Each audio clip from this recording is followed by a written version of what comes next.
Hey, this is Michael with digitaltshirtshop.com. I just wanted to um, go over week 3 of this building a business self-reliance program that I've been attending. So I'm just going to hop into there real quick. It's at lds.org, family, individual, self-reliance, then into manuals. Growing a business, download the PDF. It's probably already on my computer, but it's fine. It was actually pretty interesting. We had a pretty good discussion this week, I thought, about uh, the particular chapters we were in. We're in chapter 3. If I could find it here. Just give me 1 minute to find it. See, if I was smart, I would have all this opened up in advance. Okay, so last time we were talking about competitive advantages and things like that. This time we're talking about ensuring that you have a profitable business. It was kind of funny because that's a lot of what we're talking about with Digital T-Shirt Shop, having a profitable business. Um, and one of the things I've been sharing with you about, what we've actually made as a company. Um, it is, I had something interesting this last week happen. My current employer has decided to close their business or sell their business to me. And I spent a good portion of the last week actually looking into that and trying to decide whether it was a business that I wanted to buy. Number one, whether I wanted to continue working. Number two, long term, I'd be married to it for a long time. And then number three, capital. Having the capital to operate a business is one thing. Having the capital to operate a business with a lot of expenses is another thing. Even an established business, even though some of those expenses may be fairly consistent, for somebody like me to step in who, uh, in my case, I don't have lots of capital that I could just take and, you know, throw into this business. I would probably need some investors to help. Um, uh, I'm not a millionaire. Okay. I don't have hundreds of thousands of dollars to put into inventory and general operations of this business. Now, granted, there's a point at which it is self-sustaining. You're buying a name, you're buying a business that is existing. People already know the name, they know the brand, they know the location. People are already shopping there. There are a lot of things going for you. But I had to sit down with my wife and really determine whether it was something we wanted to do and a risk we wanted to take. And it's a changing environment, a changing business. And I think I talked about that in a previous video. There are constraints that we've had on our business due to uh, what the effect of internet sales and online shopping and those things on brick and mortar businesses. And do I want to get into brick and mortar and be married to that business? And in the end, my wife and I decided that we did not. Um, we would rather take the risks in other places, and that may be risks that aren't so heavy, not quite as heavy a risks. And as we talked about this digital T-shirt shop, one of the things that um, we were emphasizing was starting an at-home business that didn't require a lot of upfront capital. And this particular business for me has not been. Yes, there was capital required to buy a printer and a heat press and computer and some of the supplies and things like that, but Altogether, if you took all the t-shirts and all the supplies I have, you're looking at probably $20,000. It can run out of my basement. I'm here with the kids. I'm here with the family. I'm here to help. I'm not stuck elsewhere in another location running my business while my family's going through day-to-day life. That's one thing that I really like about this. Um, the other, let's say Utah, my day job. Um, let's say I need to put, well, I'll just put the number out there, $200,000 to run and operate that business, which are multiple brick and mortar stores, inventory, employees, hours that extend into the evening, and all the responsibilities that I would have related to that.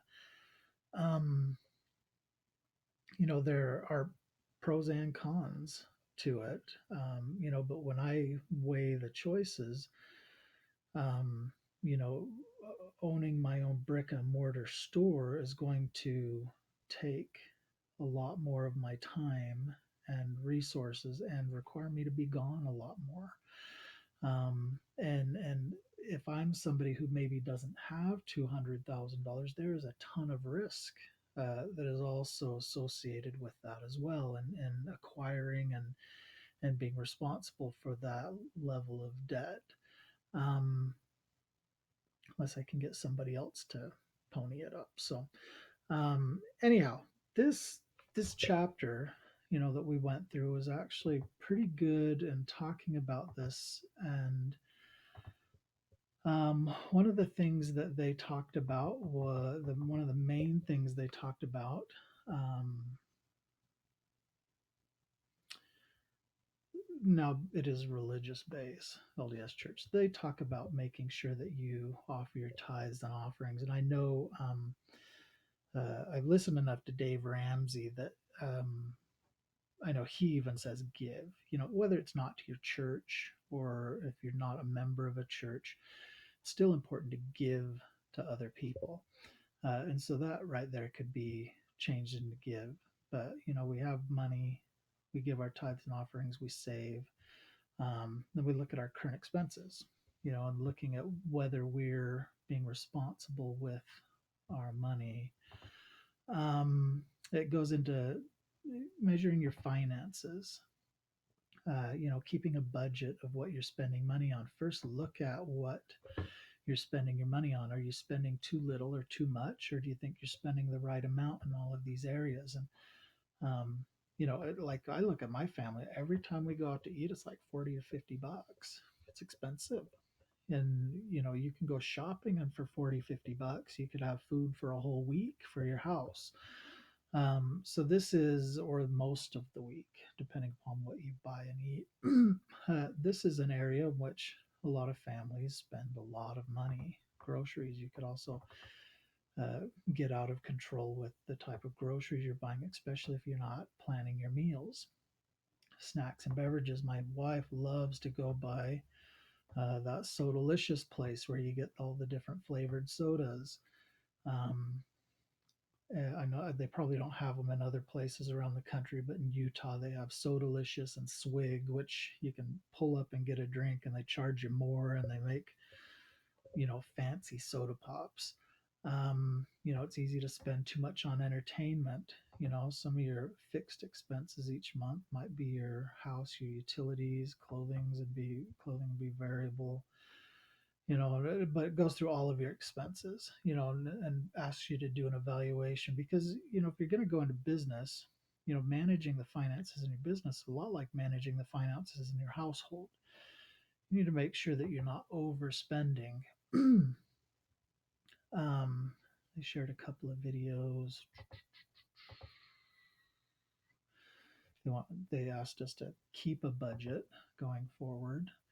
And then it kind of gets into the meat of what this was about, and it's talking about your costs, your fixed cost and your variable costs associated with your business. Your fixed cost might be your utilities and your insurance, your building things that just don't change. Your variable costs might be the cost associated with each unit that you sell, your cost of goods sold. Cost, in my case, my fixed cost would probably be the cost of my printer. It's the same every single month, it doesn't change.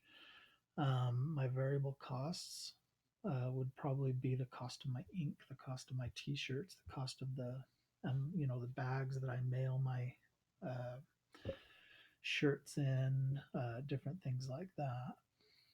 Um, but they ask you to go through and kind of determine, looking at your business, the business you want to start, what would be your fixed costs and what would be your variable costs.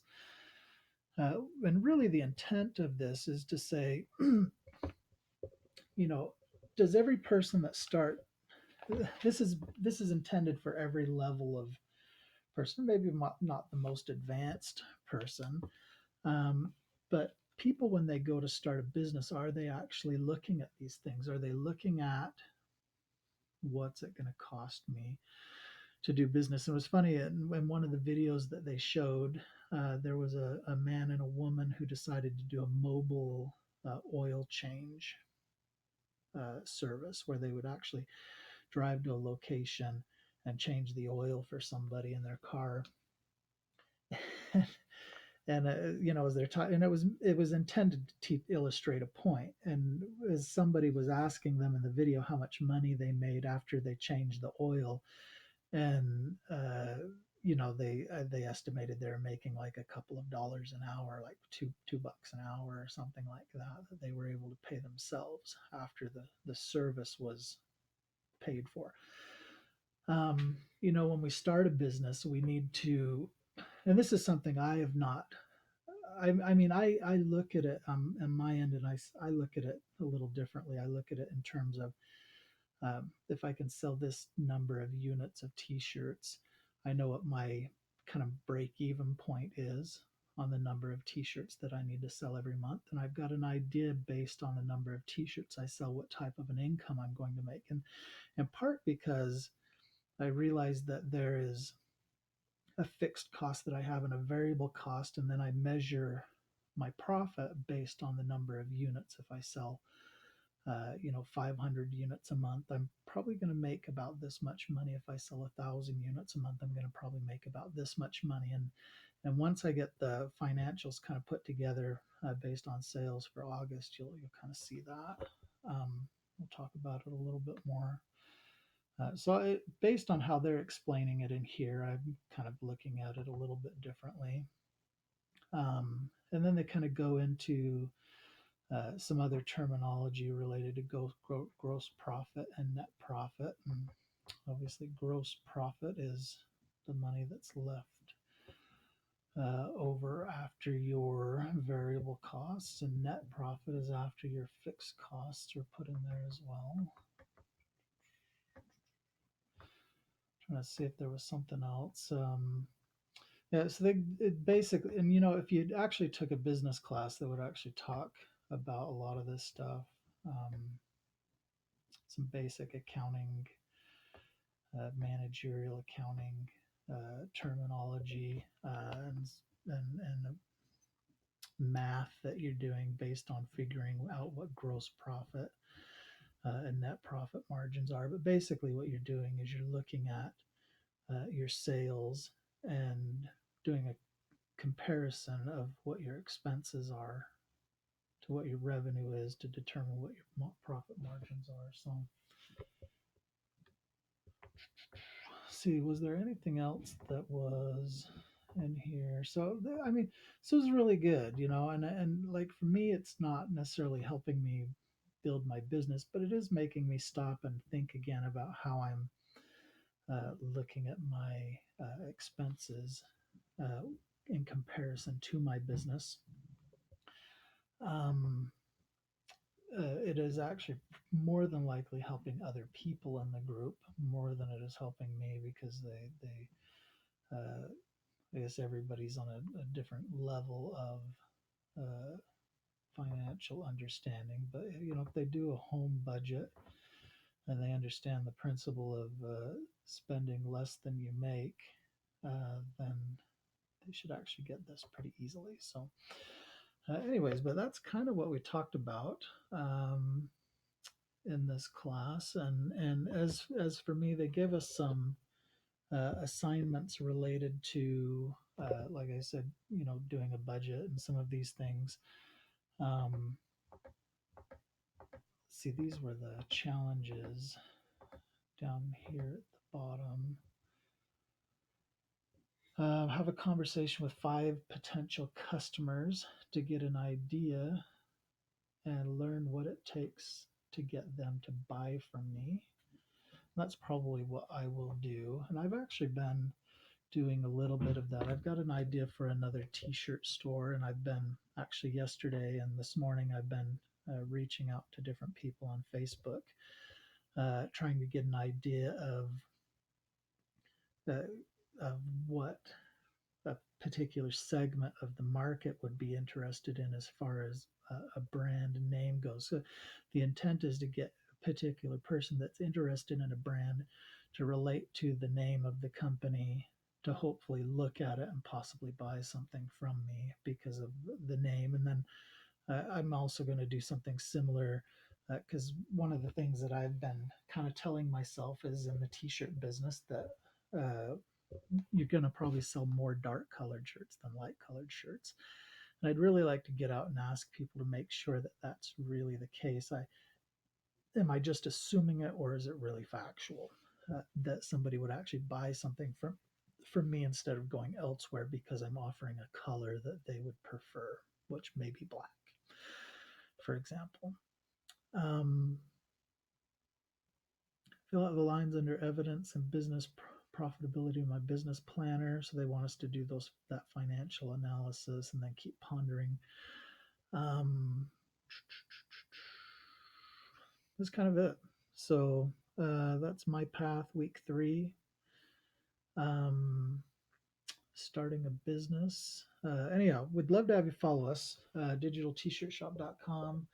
We'll keep sharing these each week that we have them. I think I've got probably 2 more months of this. And then we'll see at some point if it helps kind of channel us and focus us into starting and running our business better, making our business more successful. So, anyways, there you go. Don't forget to subscribe.